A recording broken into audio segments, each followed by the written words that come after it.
Last week, at an event in Wisconsin in advance of that election, some people booed Elon Musk. And Elon Musk responded by suggesting they were in the employ of George Soros.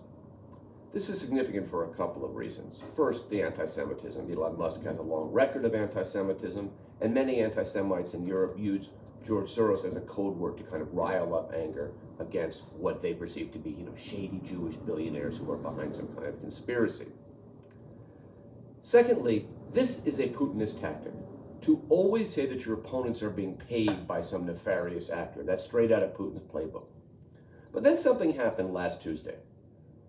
Musk got his hat handed to him. He lost badly, and I know he wasn't on the ballot, but Musk was the face of the conservative campaign in Wisconsin, and the voters in Wisconsin voted by a huge margin in favor of Crawford, the more progressive judge.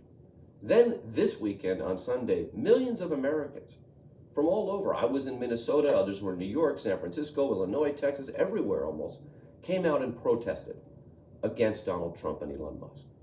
This brings two things to mind. First, we should always remember, they are the minority.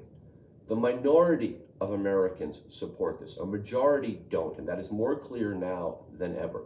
Even in the election, while there was some base that really supported this, some of those voters didn't, and they're now moving away from Trump.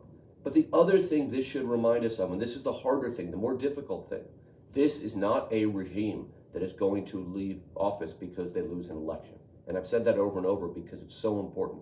And that's why those demonstrations this weekend were so important, because we have to have a multi-pronged strategy.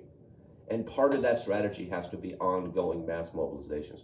So I was very pleased about what I saw on Saturday in Minnesota, what happened all over the country, and we just need to keep building that and marry that to some of the electoral momentum coming out of Wisconsin and keep the pressure on this regime, because it's not going to be just as easy as winning the next couple of elections.